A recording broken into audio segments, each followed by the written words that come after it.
नमस्कार किसान साथियों, स्वागत है एक और नए वीडियो में। दोस्तों, आज बात करने वाले हैं अपन मूंगफली की खेती के ऊपर और उस पद्धति पे बात करते हैं जो एडवांस है। और लोग कई तरह से खेती करते हैं, लेकिन इस तरीके से अपन खेती करके कुछ ज़्यादा पैदावार अपन एक्स्ट्रा कर सकते हैं, लेकिन वही चीज़ अपने को बुआई के साथ में ही करना पड़ेगा। तो दोस्तों, जैसे कि हम सब जानते हैं कि सोयाबीन की खेती लगातार कर रहे हैं और उसके बावजूद सोयाबीन में दिन प्रतिदिन पैदावार कम पड़ती जा रही है। पहले 7 बोरी 8 बोरी तक भी अपना उत्पादन मिलता था, लेकिन धीरे धीरे 6 बोरी 5 बोरी 4 बोरी 3 बोरी तक का उत्पादन अब आ गया है। तो अब अपन को कहीं कहीं फसल चक्र के रूप में फसल को चेंज करते हुए दूसरी बोई करनी पड़ेगी। तो दोस्तों, सोयाबीन के बाद में सबसे अच्छी बोई है मूंगफली की, या अपन कोई से भी बोई करेंगे। तो दोस्तों, उसके अंदर अपन बोई करते समय कुछ चीजें ध्यान में रखेंगे, कुछ एडवांस लेवल से काम करेंगे तो अपना उत्पादन निश्चित रूप से बढ़ेगा। तो आइए दोस्तों, आज बात करते हैं अपन मूंगफली की खेती के ऊपर और बुआई के समय ऐसा कौन सा तरीका अपनाएं जिससे आगे जाकर अपने को उत्पादन अच्छा मिले, अधिक पैदावार मिले। तो दोस्तों, मैं हूं कन्हैया धाकड़ और आप देख रहे हैं देश की पहचान हमारे किसान यूट्यूब चैनल पर लेटेस्ट अपडेट और नई नई जानकारी है। तो किसान साथियों, जैसे कि बारिश अच्छी खासी चारों तरफ हो चुकी है, मतलब कह सकते हैं बोहनी अपनी हो चुकी है और अपने को बिजाई करनी है। तो जैसे ही अपने को खेत में ट्रैक्टर चल सके या किसी अन्य उपकरण से भी आप बुआई करें, ऐसा हो सके अपन इसकी बुआई जरूर करेंगे। तो किसान साथियों, जब बात कर रहे हैं अपन मूंगफली की बुआई की, उससे पहले अपन हर फसल के लिए एक तरह से खेत की तैयारी होती है।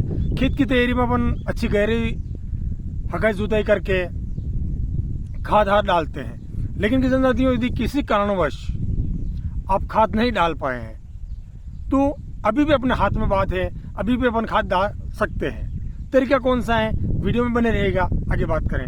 दोस्तों, कोई सी फसल हो उसको माइक्रोन्यूट्रिएंट की जरूरत पड़ती है, एसएसपी की यानी फास्फोरस की जरूरत पड़ती है, पोटाश की जरूरत पड़ती है, नाइट्रोजन की जरूरत पड़ती है। कुछ फसलें ऐसी होती है जो वायुमंडल से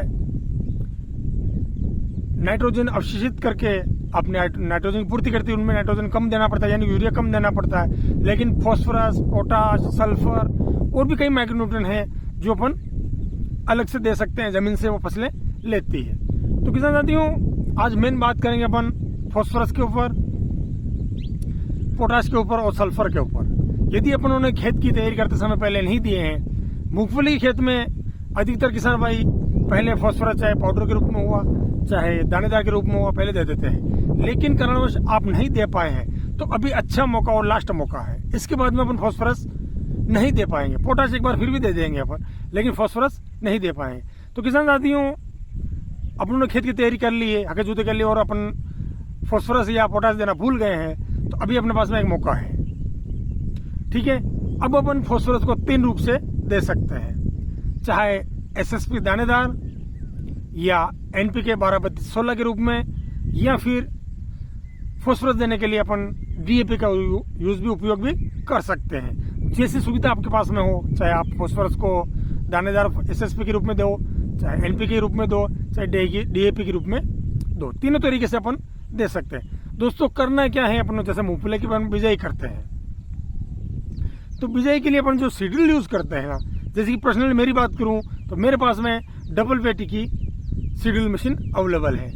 तो यदि आपके पास में नहीं हो तो आस पड़ोस में या कहीं से किराए से लेकर अपन सीडल से बुआई कर सकते हैं। तो दोस्तों, एक पेटी में अपनी मूंगफली आ जाएगी, दूसरी में अपनी चाहे एसएसपी दानेदार या एनपीके 12-32-16 या फिर डीएपी या फिर फास्फोरस का कोई दूसरा फॉर्म जो भी आपके वहां अवेलेबल हो, उसको लेकर अपन दानेदार के रूप में बिजाई कर सकते हैं। तो दोस्तों, उससे क्या होगा कि एक तो अपना खाद कम लगेगा, क्योंकि जितने में मात्रा चाहेंगे कि अपने को 15 किलो देना है, 20 किलो देना है, 25 किलो देना है, वो निश्चित रूप से मशीन से अपन सीडल के बोई के साथ में दे सकते हैं। और साथ ही अपनी बिजाई भी साथ साथ में होती रहेगी। दाना वही गिरेगा जहां अपना बीज गिर रहा है, उसके जस्ट नीचे दाना गिरेगा। तो जैसे ही बीज का अंकुरण होगा, पहली जड़ जाएगी ना, वो डायरेक्ट सीधे खाद के वहीं खाद को अवेलेबल होना शुरू हो जाएगा बीज को। तो खाद भी तुरंत लगेगा, खाद वेस्टेज नहीं जाएगा और अच्छी मात्रा में अपने को खाद मिलना शुरू हो जाएगा। तो एक तो खाद कम लगना है, खेत में अतिरिक्त खाद नहीं देना पड़ेगा, और वेस्टेज जो अपन के जब पंक्तियों में बुआई करते हैं, हर एक लाइन से लाइन में बुआई करते हैं, तो एक्स्ट्रा बीच में जगह खाली पड़ी है, खरपतवार होंगे, वहां अपना खाद खराब नहीं होगा। तो डायरेक्ट सीधा बीज को खाद मिलेगा, एक्स्ट्रा खाद नहीं डालना पड़ेगा, एक्स्ट्रा जो खाद है ना उसका खर्च कम पड़ जाएगा अपना, और फसल को अच्छा खासा जितना खाद अपन देना चाहते हैं वो मिल जाएगा। तो दोस्तों फॉस्फोरस को भी अपन दे सकते हैं, एनपीके के द्वारा फॉस्फोरस, नाइट्रोजन और पोटाश तीनों भी दे सकते हैं, और डीएपी के द्वारा अपन फॉस्फोरस और यूरिया भी दे सकते हैं। एक बार अपन यदि चाहें अपन तुरंत बोई कर रहे हैं तो जो दानेदार सल्फर आता है मूंगफली के अंदर या तिलहनी जो फसलें हैं उनके अंदर दोस्तों सल्फर का होना बहुत जरूरी है। चाहे अपन बाद में देंगे, मैंने अभी मूंगफली के अंदर फॉस्फोरस पहले से दे दिया, जो दाल नुमा आता ना, दानेदार आता ना, उसको खाद के साथ मिलाकर अपनों ने दे दिया है। तो अपन चाहे यदि तुरंत बोई कर रहे हैं तो एनपीके या एसएसपी या अपना डीएपी इनके साथ में मिलाकर दानेदार अपन दे सकते हैं, क्योंकि जब तक उसको प्रतिक्रिया करेगा ना तब तक अपनी बिजाई हो चुकी होगी। उसको पहले नहीं मिलाएं, नमी की वजह से खाद बन सकता है, और यदि आप सल्फर अलग से नसाएं तो भी दे सकते हैं।